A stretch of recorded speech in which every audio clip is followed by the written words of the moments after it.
अस्सलामुअलैकुम दोस्तों, 3 अप्रैल 2026 से आज काफ़ी सारी अपडेट्स निकल के आज सामने आ रही है। सब में बड़ी अपडेट जो ईरान से निकल के सामने आ रही है, सुबह आज 5:10 पे यहाँ पे यूएस और इसराइल की जानिब से हमले किए गए थे। ये इस्फहान का मंजर है।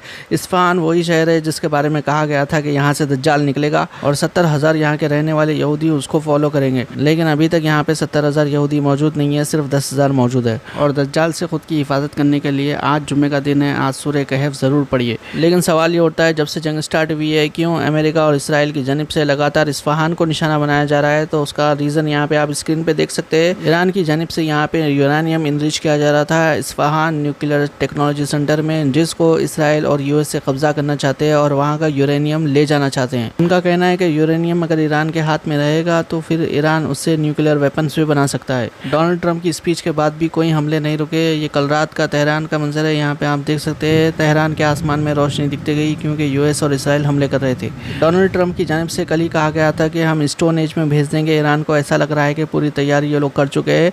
अभी ये लोग देखिए कह रहे हैं कि अगर ईरान कोई डील के लिए रेडी नहीं हुआ तो ईरान के जो पावर प्लांट्स हैं उनको उड़ा देंगे। आज 3 अप्रैल 2026 है, जुम्मे का दिन है। जो अभी अभी रिपोर्ट्स निकल के सुबह तक सामने आई है वो देखिए काफ़ी ज़्यादा हमले यूएस और इसराइल की जानिब से तेज़ कर दिए गए हैं।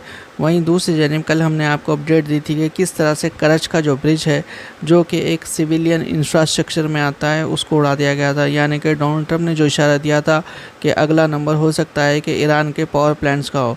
इधर दूसरी जानिब ईरान ने भी पलटवार करते हुए काफ़ी सारे जो गल्फ़ स्टेट बहरीन कुवैत है उनकी तरफ मिसाइल्स अपनी दाग दी गई हैं। अब देखना ये होगा ईरान क्या गल्फ़ कंट्रीज़ के ब्रिजेस को भी निशाना बनाता है। काफ़ी सारे सोर्सेस की जानिब से ये बात मालूम हुई है कि यूएई के काफ़ी सारे ब्रिजेस निशाना बन सकते हैं ईरान के हमलों के। अब ईरान ये क्यों हमला कर रहा है बोले तो ईरान का जो करच का जो ब्रिज है उसको डिस्ट्रॉय कर दिए। अब बदले में गल्फ़ कंट्रीज़ के जो ब्रिजेस है ये देखिए काफ़ी ज़्यादा इंपॉर्टेंट ब्रिजेस है, एक दूसरे को कनेक्ट करते हैं।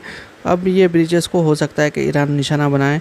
अभी तक ईरान की जानिब से कोई भी ब्रिज को डिस्ट्रॉय नहीं किया गया है, लेकिन जो भी अपडेट निकल के सामने आएगी इंशाल्लाह हम कोशिश करेंगे कि आप तक जल्द से जल्द पहुंचाए। लेकिन आगे बढ़ने से पहले जो लोग अभी तक चैनल को सब्सक्राइब नहीं करें उनसे गुजारिश है चैनल को सब्सक्राइब कर लीजिए ताकि लेटेस्ट अपडेट्स आप मिस ना कर दें। कल यूएस और इसराइल के ऑफिशियल्स को लोग पूछे भाई कि आखिरकार तुम लोग ये सिविलियन का जो ब्रिज है इंफ्रास्ट्रक्चर है उसको कहीं को तबाह कर रहे, ये ब्रिज पे कहीं को अटैक करे, इस पर कहीं को स्ट्राइक करे बोले तो उनका कहना है कि यहाँ से देखिए ईरान एलिजिडली अपनी जो मिसाइल की सप्लाई है उनको मूव करता था कहते, तो ऐसे रीजंस दे रहे ये लोग। और देखिए ये जो स्ट्राइक करे लोग, इस स्ट्राइक में कम से कम 8 लोग मारे गए हैं। अब ये चीज़ देखिए काफ़ी सारे मीडिया वाले रिपोर्ट नहीं कर रहे। वहीं दूसरी जानिब जो यूएस का प्रेसिडेंट है डोनाल्ड ट्रंप डायरेक्ट खुलेआम वार्निंग दे रहा है, ईरान को कह रहा है कि हमसे डील कर लो, अगर डील नहीं करेंगे तो पावर प्लांट्स वगैरह उड़ा देंगे।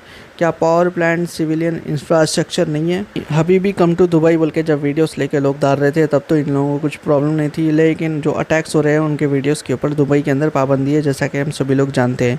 लेकिन IRGC की जानिब से ये क्लेम किया गया है कि कल उन लोगों ने ओरेकल के डेटा सेंटर के ऊपर हमला किया है जो कि यूएई के अंदर मौजूद है। ईरान की जानिब से कल इसराइल के ऊपर 10 बैलिस्टिक मिसाइल्स मारी गई थी। अब देखिए इसराइल उसका बदला लेने के लिए बिल्कुल बीस्ट मोड में आ चुका है। पिछले 48 घंटों में ईरान के अंदर दिखे 400 से ज़्यादा टारगेट्स को निशाना बनाया गया है। तेहरान के करीब कुछ मिसाइल स्टोरेज साइट्स थी उनको भी उड़ा दिया गया, कुछ एयर डिफेंस सिस्टम्स थे उनको भी उड़ा दिया गया, और साथ ही साथ जो इस्फहान की मैंने आपको स्टार्टिंग में जिक्र की थी किस तरह से वहाँ पे मॉर्निंग में हमले होने के बाद में लगातार धमाके हो रहे थे, वहाँ पे भी हो सकता है कि कोई अंडरग्राउंड मिसाइल का या फिर ड्रोन का प्रोग्राम हो, वहाँ पे भी स्ट्राइक किया गया। और साथ ही साथ ईरान के जो न्यूक्लियर फैसिलिटीज़ है उनके पास भी धमाके हुए। 2 से 4 हफ्ते में डोनाल्ड ट्रंप जंग रोकने की बात कर रहा था, इसके चलते देखिए इसराइल जो कर रहा है वो है ईरान को मैक्सिमम डैमेज देने की कोशिश, यानी कि ईरान को इतनी बुरी तरीके से तबाह कर दिया जाए कि ईरान फिर से खड़े होने के लिए उसे सालों लग जाए। और एक वीडियो सोशल मीडिया के ज़रिए से कल से सामने आया है जिसमें ये दावा किया जा रहा है कि हैदराबाद के ऑटो वाले ख़तर को पहुँच गए, गैस नहीं मिल रहा बोल के। तो देखिए ऐसी बात नहीं है। ख़तर के अंदर कोई अगर प्राइवेटली ख़ुद का ऑटो अगर चला के ओन करके चलाना चाहते हैं तो उनको इजाज़त दी जाती है गवर्नमेंट से परमिशन लेने के बाद, लेकिन जो पब्लिक ट्रांसपोर्ट है उसके लिए इसे इस्तेमाल नहीं किया जा सकता। तो कोई जा रहे थे भाई साहब ख़ुद का ऑटो लेके, पर्सनल ऑटो था ये उनका, तो इसका वीडियो लेके सोशल मीडिया के ऊपर लोग डाल दिए। तो मजाक के तौर पर फ़नी वे में लोग हैदराबाद के ऑटो वाले बोल रहे हैं, लेकिन हैदराबाद का ऑटो ये नहीं है। कांग्रेस को देने का मतलब ये है कि आप बीजेपी को कामयाब करना चाहते हैं। कांग्रेस पार्टी को वोट देने का मतलब ये है कि आप बीजेपी को कामयाबी देना चाहते हैं, ऐसा बैरिस्टर अवैसी ने क्यों कहा वो भी आज के वीडियो में आपको सुनाएंगे। लेकिन उससे पहले एक लड़की ईरान से इंडिया को आई है, उसके बाद में मीडिया वाले वहाँ पे पूछ रहे वो लड़की से किस तरह के हालात है हिजाब वगैरह को लेकर। यहाँ पे वो लड़की क्या बोल रही है वो आपको सुनाते हुए मज़ीद तफसीलात कवर करेंगे। क्योंकि मैं भी ईरान से पढ़ के आई हूँ और मैं 2 साल वहाँ रही हूँ and I was very free. I feel proud to wear हिजाब। अगर वो लोग हिजाब पहनने को सोचते हैं कि ये एक फ्रीडम को हटाया जा रहा है, ये किसी बाउंड्री में हमें रखने जा रहा है, तो I don't feel it's like that. क्योंकि आज अगर आप विदाउट हिजाब में you are feeling free and if I am in हिजाब I am feeling free to move like this. और यही वहाँ पर है ये चीज़, ऐसा नहीं है। वहाँ मेरे बहुत सारे फ्रेंड्स थे जो बिना हिजाब के भी रहते थे। नहीं जाता जी, बिल्कुल नहीं, बिल्कुल नहीं। I have been there for 2 years and I feel very free to move on the roads all alone. जबकि मैं इंडिया में कभी ऐसे अकेले नहीं घूमी, बट हाँ ईरान में I was very free. Congress को देने का मतलब ये है कि आप बीजेपी को कामयाब करना चाहते हैं। कांग्रेस बीजेपी की ए टीम है। जितने कैंडिडेट कांग्रेस के आज इलेक्शन लड़ रहे हैं, आप उनको वोट दो या ना दो, चुनाव के बाद वो पूरे के पूरे जाकर हेमंत बिस्वा शर्मा के साथ बैठकर चाय पीने वाले हैं। अगर कोई बीजेपी को हेमंत बिस्वा शर्मा को आसाम में रोक सकता है तो उस पार्टी का नाम AIUDF है।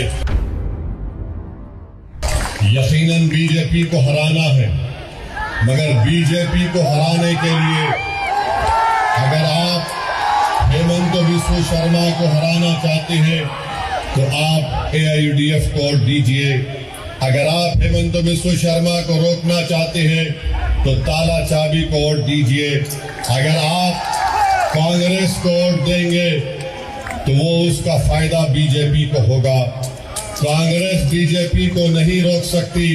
अगर कोई बीजेपी को हेमंत बिस्वा शर्मा को आसाम में रोक सकता है तो उस पार्टी का नाम AIUDF है। इसीलिए अपने वोट को जाया मत करिए। अपने वोट का सही इस्तेमाल करके आप अपने इत्तेहाद को कामयाब करिए। याद रखिए, कांग्रेस को वोट देने का मतलब ये है कि आप बीजेपी को कामयाब करना चाहते हैं। कांग्रेस बीजेपी की ए टीम है। ये तमाम के तमाम लोग जो कांग्रेस को छोड़कर बीजेपी में भाग रहे हैं, वो क्यों भाग रहे हैं? हेमंत बिस्वा शर्मा कांग्रेस से 50 MLA लेकर बीजेपी में चले गए। फिर अभी थोड़े दिन पहले उनका MP चला गया, उनका पार्टी का प्रेसिडेंट चला गया। जितने कैंडिडेट कांग्रेस के आज इलेक्शन लड़ रहे हैं, आप उनको वोट दो या ना दो, चुनाव के बाद वो पूरे के पूरे जाकर हेमंत बिस्वा शर्मा के साथ बैठकर चाय पीने वाले हैं। अगर कोई आपके लिए लड़ रहा है, आपकी आवाज बन रहा है, तो उसका नाम मौलाना बदरुद्दीन अजमल है। और ये महीने में SIR चल रहा है, तमाम लोगों से गुजारिश है SIR का फॉर्म जरूर फिल करिए। आज मैं आप सभी से बहुत ही इम्पोर्टेंट और जरूरी मुद्दे पर बात करने आई हूँ, जो कि है SIR वोटर्स मैपिंग।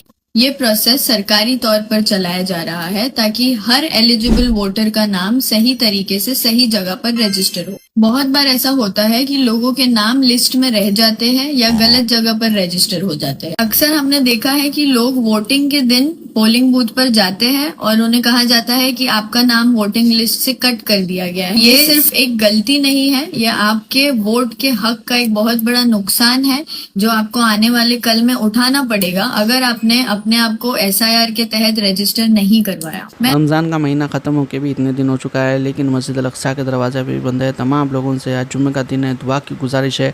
वीडियो को लाइक करिए, चैनल को सब्सक्राइब। इंशाल्लाह अगले वीडियो में मुलाकात होगी। अल्लाह हाफिज़। क्या कहते हो इस वीडियो के बारे में? कमेंट सेक्शन में अपनी राय बताओ।